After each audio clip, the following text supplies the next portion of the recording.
¿Fueron a una fiesta tradicional en el último año? ¿A un tablado o un desfile de carnaval? ¿O al Día del Patrimonio? ¿O a un baile el 24 de agosto? ¿O a un festival de música en el interior del país? Son todos eventos muy populares, ¿o no?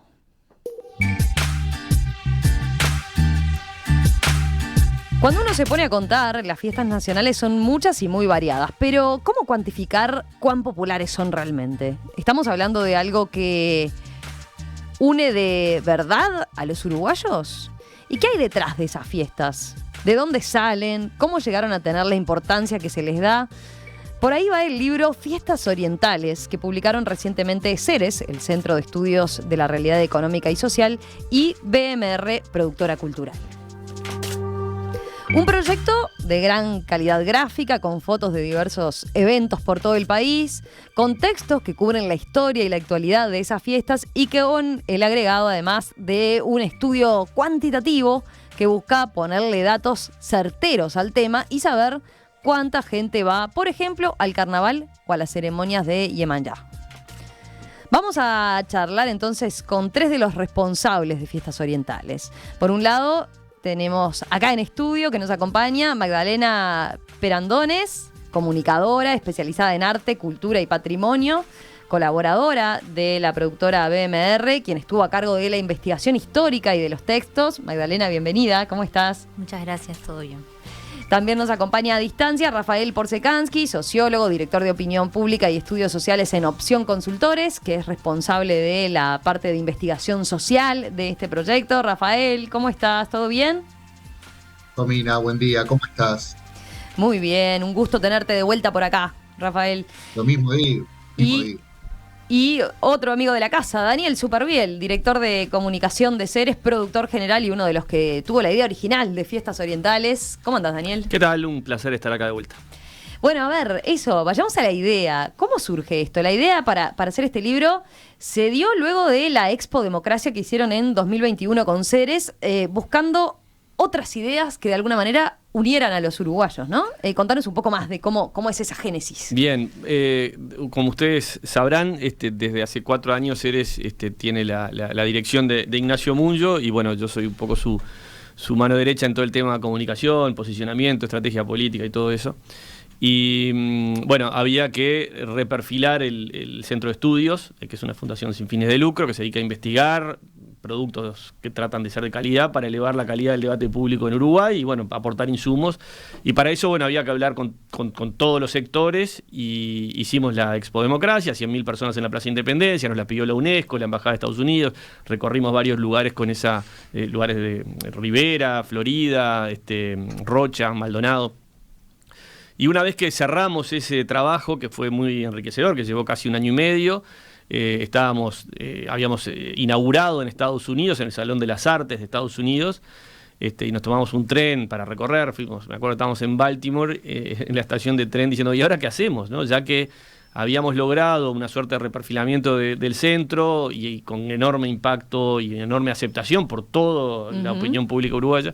Y dijimos, bueno, ¿y si estudiamos qué otras cosas unen a los uruguayos? Obviamente salió el fútbol y dijimos, ¿y las fiestas? Bueno, entonces ahí empezamos a discutir que las fiestas estaban estudiadas encapsuladamente. El carnaval lo estudiaban el carnaval, como bien después describe Magdalena en el libro, la patria gaucha, los expertos en patria gaucha, el folclore, los folcloristas, el Festival de Cine de José Ignacio había quedado allá como una cúpula en José Ignacio. Entonces dijimos, bueno, ¿y si hacemos algo que una? Claro, estaba todo fragmentado, digamos. Todo fragmentado, ¿no? Había ningún libro, salvo algunas guías que sí las hay, que unieran todos juntos. Entonces, también una forma de conocer al Uruguay era ir y conocer y vivir las fiestas. Yo había ido a algunas también separadamente, había ido al Festival de Andresito, a la Semana de la Cerveza, había desfilado en la Patria Gaucha, había estado en algún desfile inaugural de 18 de julio, pero no había ido al Carnaval de Melo, no había ido al Carnaval de Artigas. Entonces con Munjo decidimos, bueno, vamos a recorrerlas todas y tratar de armar algo que las englobe incluso para tener información más fidedigna de, bueno, ¿se mueven los uruguayos? ¿Cuánto gastan? ¿Dónde van? ¿Qué nivel etario tienen? ¿A qué clase social pertenecen? Y ahí explotó el día, bueno, claramente caímos en la noche de la nostalgia, el día del patrimonio, la noche de los museos, y empezamos a darnos cuenta que había algo que unía a todos los uruguayos, porque muchos fueron a 1, a 2, a 3, a 4, a 5.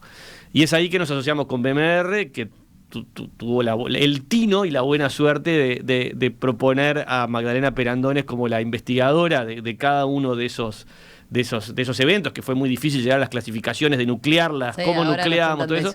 Entonces, bueno, hicimos un trabajo multidisciplinario entre BMR y la coordinación que hice yo, la ejecución de Magdalena. Bueno, yo recorrí todas las fiestas, y sumamos a Opción Consultores a que haga una encuesta nacional, 2 veces en el año, después del Día del Patrimonio y después de Semana Santa, que es donde se mueve mucho el Uruguay y las fiestas, y en todo ese paquete termina saliendo este libro que tenés arriba de la mesa, que se llama Fiestas Orientales. Yo decía, tiene una excelente calidad, ¿no? Las fotos, por ejemplo, bueno, los textos, ya vamos a hablar con Magdalena, pero un gran trabajo. Te iba a preguntar, a ver, vos decías, Daniel, esto une de alguna manera, pero también es cierto que hay como, o uno tiene la idea de que hay perfiles, ¿no? O sea, uno va a una fiesta, capaz que el que va a la Patria Gaucha no se le ocurre pisar un tablado, por ejemplo, ¿no? No obstante, ustedes le encuentran un común denominador. Y sí, hay perfiles. Hay gente que va al básquetbol y no va al fútbol. Hay perfiles, sí, claramente hay perfiles, ellos se revelan, pero son matices. Son matices. O sea, yo creo que la fortaleza y lo que demuestra la investigación de Magdalena de esas fiestas que vienen muy arraigadas en el pasado, ¿no? En el pasado, con evoluciones, transformaciones. Magdalena lo escribe perfectamente allí, hacen que nos trasciendan, ¿no? Y es más fácil por ahí estereotipar, ¿no? Es decir, esto para este grupo, y no ver la enorme diversidad y la enorme complejidad que hay en esas fiestas populares. Pero lo ves algo como, voy al título, ¿no? Fiestas orientales, como hay algo en común en todas ellas, o sea, hay una línea común que permita justamente que sea ese símbolo de unión que de repente buscaban, como lo era con la Expo Democracia. Sí, te voy a dar una respuesta que es obviamente opinable y subjetiva. ¿Por qué fiestas orientales, no? Primero porque si vamos a la esencia del nacimiento de nuestra república, la banda oriental, la provincia oriental, la República Oriental del Uruguay, siempre nos diferenciamos del otro lado de los argentinos, del otro lado, al oriente del río Uruguay, también nos diferenciamos de Brasil. Y lo que sí nos dimos cuenta es que, más allá de que hay símiles con otras fiestas, ¿no? Estas fiestas son muy nuestras, muy autóctonas, muy uruguayas, ¿no? No hay en otros lugares de Brasil una fiesta como la Patria Gaucha. No hay en otros lugares de América Latina un carnaval como el carnaval montevideano. Incluso el híbrido del carnaval de Artigas tiene mucho del carnaval de Río, pero también tiene su originalidad especial. Entonces nosotros decidimos, y creo que el libro lo refleja, encontrar la identidad oriental en esos matices que nos diferencian de Argentina y de Brasil, y con una raíz común. Acá Magdalena puede tener algún contrapunto conmigo, no encontramos en estas fiestas o en las fiestas consolidadas, populares, multitudinarias de todo el Uruguay, trazos de la cultura indígena previa a la colonia. Con lo cual estas fiestas vienen o de África o vienen de Europa, ¿no? O sea, bueno, entonces... sí, pero en las criollas sí podemos encontrar algunos trazos, eso igual lo conversamos. Pero quiero decir, yo creo, perdón que me meto en esa respuesta, pero con eso que preguntabas sobre si hay algo identitario o algo que las une, en realidad creo que justamente en el conjunto es donde está esa respuesta sobre la identidad.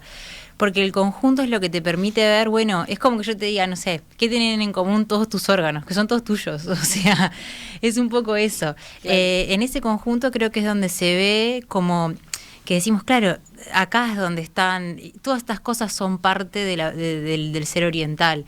Esa cosa criolla, ese bifronte, que a mí me gusta mucho esa palabra que usa Vidart, esa cosa criolla que tiene como el gaucho y el europeo, y en una mezcla muy particular, que hay mezclas de las culturas autóctonas con las europeas en muchos países de América, en todo el continente americano, y se manifiestan de distintas formas. Bueno, en Uruguay, y también podemos decir en el Río de la Plata en general, la figura del gaucho tiene esa forma particular de cómo, por distintas razones geográficas, culturales y demás, fue tomando esa forma. Y eso lo podemos ver, por ejemplo, en las fiestas tradicionales o gauchas que a veces le decimos. Después vemos eso, la forma en particular en la que, por ejemplo, la herencia africana y las tradiciones africanas se arraigaron en esta zona. que ahí también tenemos, y por eso me parece que está bueno también el abrir a orientales, también tenemos sus diferencias entre lo que es Montevideo y lo que es Artigas. Pero también tampoco el carnaval de Artigas es igual a otros de Brasil, es como que ahí tenés un mestizaje que se va dando capaz de sur a norte, o sea, si lo quisiéramos mirar así. Y ahí me parece que es donde ves, en esa imagen, en esa visión de conjunto, justamente es donde creo que se ve eso que nos une, porque somos todo eso, los uruguayos. ¿Cuánto tiempo te llevó, Magdalena, la investigación? Bueno, fue más o menos un año desde que empezamos el trabajo. La idea fue, como yo ya lo conté bastante, pero hay un antecedente que creo que es muy bueno de este proyecto, que es el libro Fiestas del Uruguay, de Federico Stoll y Antonio Di Candia, que es de 2009, donde ellos hacen una recorrida y es un libro que está muy centrado en lo que ellos ven. O sea, ellos fueron a todas las fiestas y ellos describen muy bien la actualidad. Entonces, cuando Willy me convocó para trabajar en este proyecto, pensando un poco, bueno, qué podemos aportar, y también desde el punto de vista de la forma de trabajo que tiene muchas veces BMR y por mi formación, decidimos darle este enfoque más patrimonial histórico. Y ahí por eso mi investigación se centró mucho más en una revisión de las fuentes históricas, en una revisión bibliográfica, una revisión de fuentes en general, tratando de entender cuál fue el origen, cuál es la raíz. Ahora vamos a hablar porque hay algunos que seguro son bien interesantes para los oyentes de saber cómo surgieron, por qué surgieron, de dónde vienen, ¿no? Me parece que vale la pena ahí profundizar. Rafael, ¿y a vos cómo te sonó esto de sumarle también una investigación cuantitativa, de tener datos más fríos de cuánta gente participa en estas fiestas populares? ¿Habían hecho algo parecido? ¿Tenían una aproximación al fenómeno cultural como tal? Bueno, para nosotros creo que este estudio significa una novedad absoluta, ¿no? Porque lo que nosotros un poco en la investigación previa, lo que habíamos detectado son las estimaciones oficiales de los mismos organizadores de estos eventos, que, bueno, tienen algunas limitantes o algunos problemas en términos metodológicos. El primero es que no había una caracterización propiamente del perfil de estos participantes. Quizá con alguna excepción, por ejemplo, hay más estudios de opinión pública sobre lo que es el tema del carnaval y la existencia de tablados. Sobre eso tenemos un poco más de antecedentes, pero sobre el resto de las fiestas muy poco. Por ejemplo, ¿cuántas gentes participaban de la fiesta de la nostalgia? Yo no conocía ninguna estimación que no fuera a través propiamente de una encuesta o de una auditoría sistemática de la gente que concurre, o lo mismo con el Día del Patrimonio, ¿no? Entonces, acá hay una novedad absoluta, ni hablar las fiestas de Semana de Turismo, por ejemplo, de Iemanjano, yo en lo personal, por supuesto, tampoco conocía, y además de el ponerle números que no se basan en entradas vendidas, por ejemplo, porque muchas de las estimaciones se basan, por ejemplo, en entradas vendidas, y eso tiene algunas dificultades. Uno de esos es que puede duplicar perfectamente a una misma persona. Una persona puede ir 2 veces a un evento, y nosotros tenemos registrado que hay personas que van más de una vez a un evento, y eso en realidad infla el número de asistentes reales a un evento, ¿no?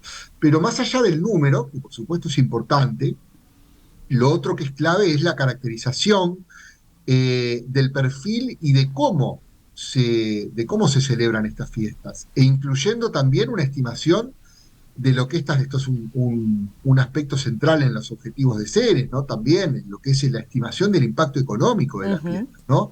¿Cuánto gastan las personas al participar de las mismas? En ese sentido, nosotros creemos que estos 2 módulos, como explicaba Daniel, un primer módulo se hizo luego del Día del Patrimonio en el segundo trimestre de 2022, y con los datos frescos también de haber participado en la Noche de Nostalgia, ¿no? Que es el 24 de agosto, y el segundo módulo después de la mayoría de las fiestas y con relativa frescura también de lo que es la participación en Patra Gaucha y Carnaval. Bueno, con más de 2.000 personas encuestadas, creo que acá hay un volumen de información muy rico y muy interesante. Ahora después de la pausa te pregunto a ver eso, qué dicen los números, ¿no? A ver cómo hay que interpretarlos, cómo hay que leerlos. ¿Es mucho o poco que un 52%, por ejemplo, 1 de cada 2 uruguayos participó de alguna fiesta cultural en los últimos 5 años? El 60% lo hizo con familia. ¿Qué significa ese porcentaje? Bueno, enseguida profundizamos en eso y profundizamos también en este otro aspecto en el que hablábamos con Magdalena de el origen de algunas de estas fiestas. Por ejemplo, el desfile de llamadas, por ejemplo, no sé, el Festival del Olimar, ¿de dónde surgió? ¿Cómo? ¿Cómo fue cambiando? Bueno, enseguida hablamos de eso. Hoy aquí en Perspectiva estamos hablando de fiestas orientales. ¿Cuán populares son realmente fiestas como el Carnaval, la Noche de la Nostalgia o Iemanjá? ¿Cuánta gente participa de estos eventos? ¿Y qué hay detrás de estas celebraciones? ¿Cómo llegaron a ser tan populares? Estamos hablando de este tema a partir del libro Fiestas Orientales que publicaron la productora cultural BMR y el Centro de Estudios Ceres, que con gran calidad gráfica y con investigación histórica documentada y una buena cantidad de esas fiestas recorridas, hacen además con la investigación de Opción Consultores que le pone números, bueno, este trabajo que estamos comentando hoy. Estamos acompañados de Daniel Superviel por Ceres, la comunicadora especializada en arte, cultura y patrimonio Magdalena Perandones y Rafael Porsekansky de Opción. Decíamos, el libro tiene una gran calidad, las fotos son realmente preciosas. Vamos a mencionar a los fotógrafos, ¿no? Leo Barisoni y Carlos López, que también se recorrieron todo el país en busca de fiestas. Leo Barisoni quedó en la zona Montevideo, donde hay muchísimas fiestas, carnaval, la Rural del Prado, y Iemanjá, y Carlos, con su mirada de extranjero, porque es venezolano, recorrió todo el país. Qué buena inmersión, ¿no? Para recorrer el país, porque este libro creo que es muy indicado, ¿no? Para los uruguayos ni que hablar. Sí, sin duda, y contarle otro dato que no apareció en la introducción, porque no lo tenés por qué saber. En estos momentos, al día de hoy, en el Salón de las Artes de la Embajada Uruguaya en Estados Unidos, en Washington, está una muestra de este trabajo. Son más de 25 fotos que se hicieron grandes, gigantografías, con un texto curatorial, y el 25 de agosto la Embajada Uruguaya en Washington invitó a todos los embajadores, incluso importantes senadores y gente del Departamento de Estado, a participar de la fiesta del 25 de agosto, y estaban allí estas fotos como producto del cual Uruguay se siente orgulloso, ¿no? Uh-huh. Y bueno, el feedback que recibimos, tanto de MR como Ceres, de esa fiesta en Washington, en Estados Unidos, con esta foto fue buenísima, ¿no? Les iba a preguntar, ¿cómo hicieron para clasificarlas y para saber qué sí y qué no entraba dentro de fiestas orientales? Fue un proceso bastante difícil, que lo trabajamos mucho con BMR, BMR junto con Ceres, de decir, bueno, cuáles sí, cuáles no, ¿no? Había primero un interés por que fueran fiestas que tuvieran cierta relevancia, que supiéramos que tenían una gran participación, porque también uno de los objetivos del estudio económico era poder dar cuenta de eso y tampoco era tan significativo si eran fiestas muy chiquitas. Pero por otro lado también se cruzaron otros criterios, como que tratamos de representar la mayor parte del territorio, que fueran de distintos tipos, ¿no? Esto que hablábamos, si había carnavalescas también, que hubiera gauchas o criollas, que hubiese también de la fe. Pensamos, bueno, si pensamos en el total o en las que hay, que conocemos qué distintos tipos hay, tratemos de que estén representadas. Y ahí fuimos cruzando distintas variables. Lo mismo a la hora de trabajarlas, ahí con Willy trabajamos en un criterio de qué rasgos nos interesa destacar, qué vamos a buscar, eso, el origen, el espesor histórico, figuras importantes que hayan participado, artes o artesanías vinculadas, el escenario geográfico, que también muchas veces es importante, eso en el último capítulo, especialmente las musicales que están asociadas a los ríos, eso se ve.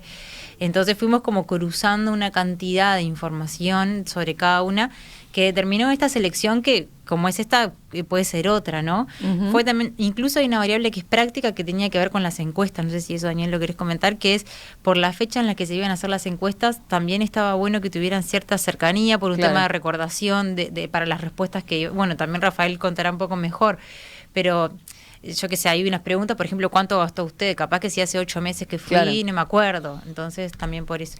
Mira, un dato bueno que creo que a mí me deja tranquilo es que consultamos a los 19 intendencias A veces era el director de turismo, a veces era la oficina de cultura, a veces era la oficina de espectáculos, para que nos pasaran exactamente cuáles eran. Y después, obviamente, esa división que llevó mucha discusión en el equipo multidisciplinario era, bueno, no recibí una sola queja de faltó esta, ¿no? Ni una. Y estuve el otro día con los 19 intendentes, se chicaneaban entre ellos, yo estoy, vos no estás. Pero los que no estaban, digo, como que entendieron cuál era el concepto del libro. Y una cosa que dice Magdalena, que la escuché en otras radios, es, este no pretende ser un libro académico, este es un libro de difusión, o sea, ponemos el tema arriba de la mesa y que se disparen, hay una extensa bibliografía también, hay una encuesta sobre la cual apoyarse ahora, y bueno, acá está todo arriba de la mesa, que siga, ¿no? Vayamos a eso, a alguna de los apuntes que tiene respecto a y cómo profundiza Magdalena en ese trabajo de la historia detrás, ¿no? Por ejemplo, cómo desde 1799 ya hay registros de que en los días de carnaval se tiraba agua y huevos a la gente. Era la costumbre. Sí. Y después se ordena un poco la cosa. Ahí está, sí, el tema de los juegos con agua. Bueno, uno de niño, la bombita de agua, claro. ¿no? Persistió esa costumbre, es increíble, y de hecho en su momento eran huevos pintados, como la antigua bombita, huevos pintados que los vaciaban, los llenaban de agua y los tapaban con un botoncito de cera. Entonces es bien interesante esa historia de cómo eso perduró. Pero también perduró, yo pongo ahí la iniciativa que en realidad las autoridades apoyaban, que era, bueno, el desfile en realidad. La procesión como forma de celebración ya existía, también traída por los europeos, esto a veces se hacían procesiones religiosas, ¿no? Y se empieza a aplicar eso también en esta fiesta que era tan incontrolable, de distintos grupos, se empieza a desfilar, desfiles enmascarados y demás, y las autoridades apoyan eso. Porque, bueno, era más ordenado que lo otro, que parece que era... Pero además, Milita Alfaro En 1830 se prohíbe tirar agua y huevos, ¿no? Sí. Y ahí es que nace el desfile de comparsas. En realidad, se prohíbe todos los años y todos los años lo siguen haciendo. Y el desfile de comparsas, sí, más o menos, en esa época empieza a aparecer como bueno, una alternativa que también se mantiene. Es interesante eso. Milita Alfaro lo documenta muy bien de cómo... no había forma de que año a año volvían un año, bueno, salió todo bien y al año siguiente otra vez el caos, pero además que terminaba gente internada, vidrios rotos, ¿no? Era como bien, bastante caótico. Mirá, el carnaval de la Pedrera era un por otro. Claro. Les iba a preguntar, a ver, veía otro punto interesante. El desfile de llamadas nace en los años 50, ¿no? Como un intento de la comunidad afrodescendiente de recuperar parte, por ejemplo, de su tradición cultural. Exacto. La participación de personas afrodescendientes en los desfiles de carnaval está documentada así muy antiguamente y de hecho en 1870 ya empiezan a aparecer las primeras comparsas de negros específicamente.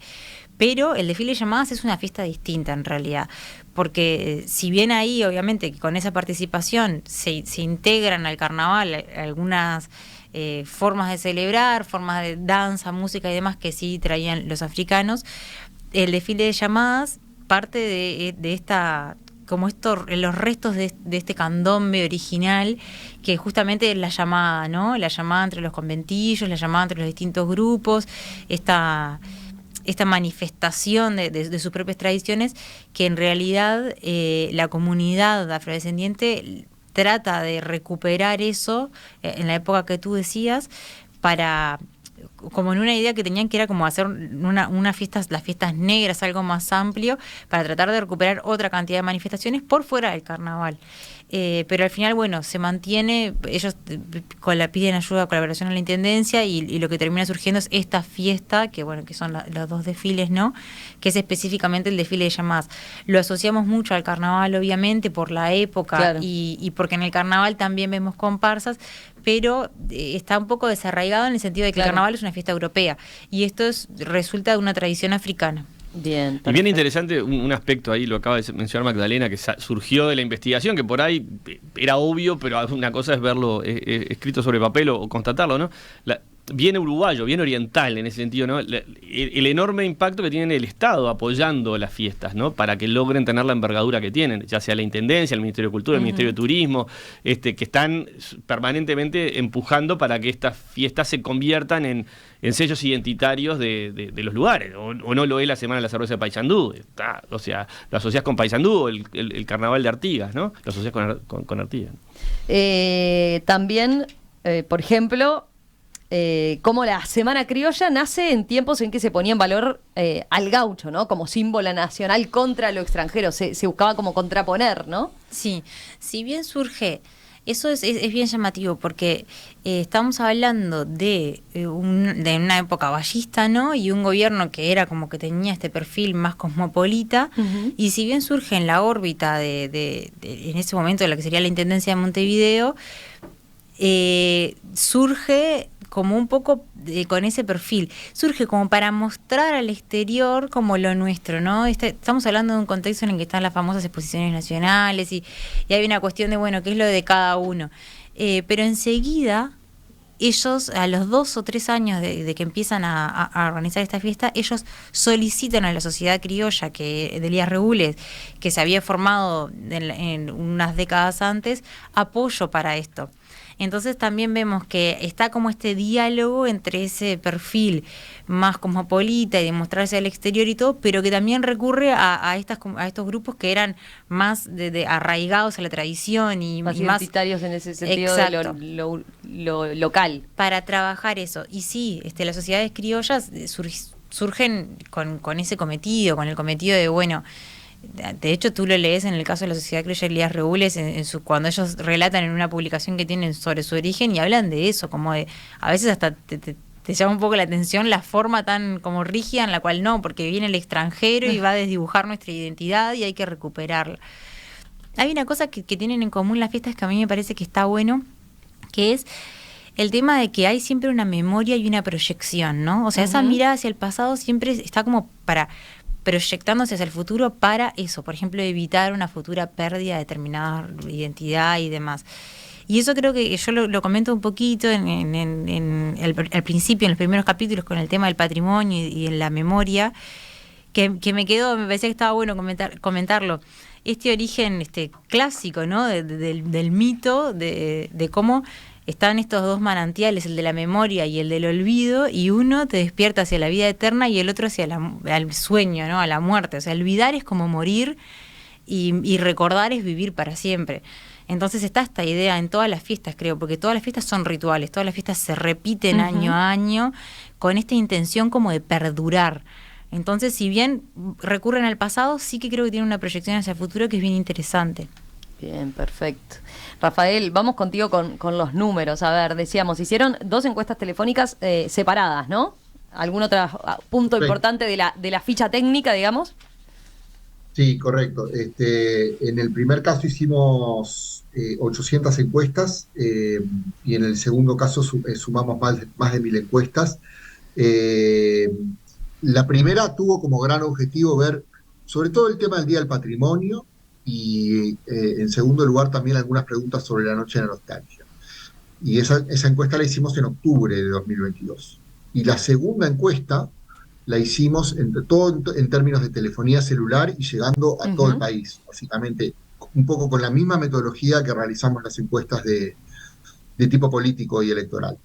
Y la segunda encuesta la realizamos enseguida, el lunes, después de Semana de Turismo, en abril de 2020. Ahí estaba bien fresquito. Para que tuviéramos, como decía Magdalena, la población, la memoria bien fresca de a dónde fue, cuánto gastó, con quién fue, etcétera. Y de paso aprovechamos también y preguntamos sobre algunas cosas clave del primer trimestre, como fueron Iemanjá, el carnaval y ese porcentaje que desde el punto de vista porcentual justamente es menor, pero desde el punto de vista cuantitativo no es menor, como por ejemplo puede ser la fiesta de la Patria Gaucha, ¿no? Porque uno dice un 1% y puede parecer poco, pero en realidad son 30.000 personas. Y para un departamento que tiene, por ejemplo, entre 60 a 80.000 habitantes, una fiesta que convoque cerca de 30.000 o 40.000 personas, es un gran evento departamental. Claro. ¿No? Ahí difícil de tenemos igualar. una magnitud de lo que señalábamos, ¿no? Estos porcentajes que dicen. Eso es bien interesante por lo que significa para el departamento, ¿no? Ahí estamos hablando de que mueve muchísimo en términos departamentales. Ahora, voy a los números más globales. Sí, decime, Rafael. Sí, no, que mueve muchísimo, efectivamente, como somos un país tan centralizado en términos de la concentración demográfica, cuando salís de Montevideo de Canelones, Sí. claro, estás hablando de poblaciones o departamentos que no tienen más de 100.000 personas en general. Entonces, una vez que tenés una fiesta ahí de 30 o 40.000 personas, es realmente un gran acontecimiento. Yendo a cifras más globales, a ver, 1 de cada 2 uruguayos participó en alguna fiesta cultural en los últimos 5 años, ¿no? ¿Qué dice ese 52%, que es lo que Sí, es la cifra exacta, y el porcentaje exacto? eso es de las fiestas de la Semana de Turismo, ¿no? De las que se celebran en Semana de Turismo.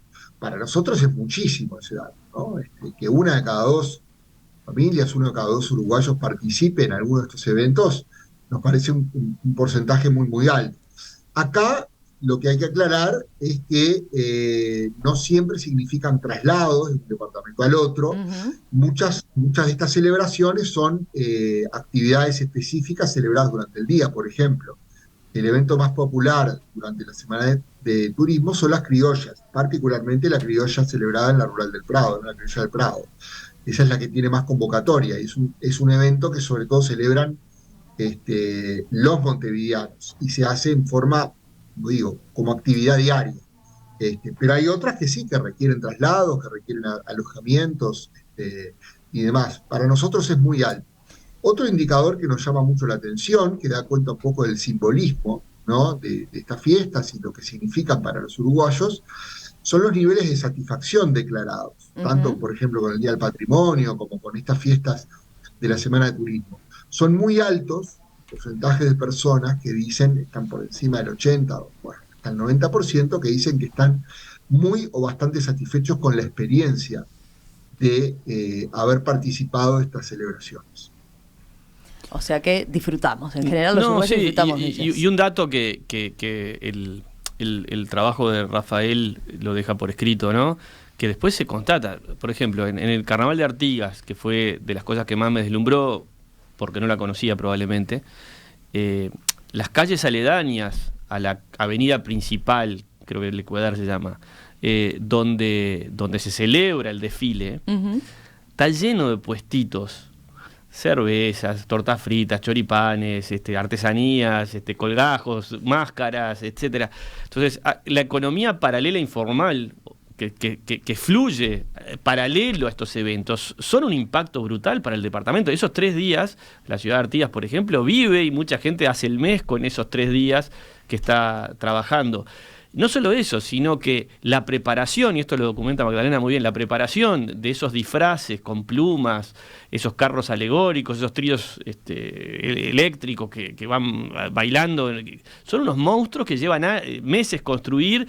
Y no solo eso, sino que hay un impacto social, porque el barrio entero se reúne en torno a esa presentación de febrero y vibra y participa, y después a veces se los contrata para hacer shows en otros lados del Uruguay, incluso cruzando la frontera. Entonces, con lo cual, no es solo lo que pasan en Artigas los 3 días del carnaval o en Melo o en donde sea, es todo lo que hay alrededor de la fiesta, que también une mucho, ¿no? Y también habla de una actividad económica, social, cultural, artística increíble, ¿no? Entonces todo eso también creo que el libro lo roza, ¿no? Para decir, acá hay mucho más para investigar, ¿no?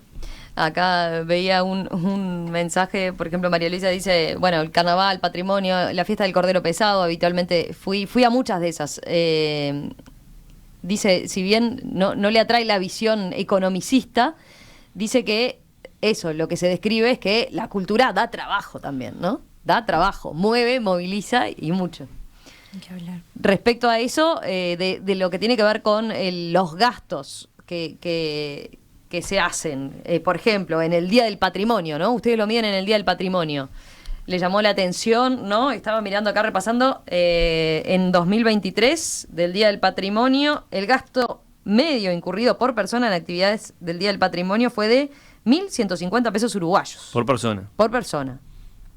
por persona, claro. Hay que Es, recordar Sí. que las visitas al Día del Patrimonio son gratuitas. bueno, por eso me llamó la Entonces, atención, es elevada la cifra, ¿no? No, y Porque se asocia a salir a alguna otra actividad, ¿no? es mayor en la noche de la sí, nostalgia, ¿no? puede ser, por ejemplo, el comer algo en el medio de los paseos, porque, por ejemplo, también esto se ata a la media de horas insumidas. Muchas veces al comer, beber algo, el promedio de horas invertido en estos paseos es de 4 horas. Por supuesto, gasto central, perdón, es el transporte, ¿no? Porque tiene que ver con el transporte, que puede ser a través de los ómnibus, a través de los taxis o servicios personalizados de pasajeros. Ahí hay otro elemento importante. Y ni que hablar, como decía Daniel, también en la noche de la nostalgia tenemos una media de gasto superior, ¿no? Que esta es una fiesta así, que es la única fiesta donde nosotros notamos un perfil diferente, es una fiesta más de la pareja en general, y de los jóvenes y las edades intermedias. Por supuesto no participan los menores de edad, entonces ahí, bueno, es características particulares, es nocturna, obviamente, y ahí la media de gastos, por ejemplo, sube, ¿no? Porque está el consumo de bebidas alcohólicas, los tickets eh, por asistir a estas fiestas y demás, y pasa a ser de los 2.224 pesos. Si, si, lo, si lo ajustamos por IPC aproximadamente, hoy serían unos 2.400 pesos, supongamos, ¿no? Porque ya ha pasado un año, más o menos. Pero ahí tenemos un gasto más relevante justamente por las características y, de otras cosas, el tener un ticket de entrada Claro. a estos. Un porcentaje también que no es nada menor, el de la Noche de la Nostalgia, y que está en el entorno del 20%. Sí, bien relevante, ese porcentaje también. A ver, estoy mirando mensajes de los oyentes. Laura les tira una idea, dice, ¿podrían ustedes pensar en una aplicación y ofrecerla a turistas a través del Ministerio de Turismo en Uruguay, de la región, del mundo, y también a través de las agregadurías culturales del Ministerio de Relaciones Exteriores, por ejemplo? Bueno, Dice, efectivamente hay un proyecto paralelo al libro que es hacer esta guía que hay que actualizarla permanentemente, porque, por ejemplo, el departamento de Colonia, ¿no? Que es un departamento riquísimo en identidades, riquísimo en perfiles, no tiene una fiesta multitudinaria. Hoy le pregunté a Patricia González en la tertulia, porque hablamos de las fiestas a las que concurrían ellos, y que es la coloniense de la mesa, no reconocía una fiesta Es que, así multitudinaria. Por eso, pero tiene muchísimas fiestas locales en La Paz, en Nueva Helvecia, en Rosario, bueno, la propia Colonia del Sacramento. Entonces, ¿qué quiero decir con eso? Que la actualización de esa guía que estamos tratando de empujar entra y sale. Ahora en Pan de Azúcar, por ejemplo, la fiesta del chorizo. ¿No? Metió 10.000 personas.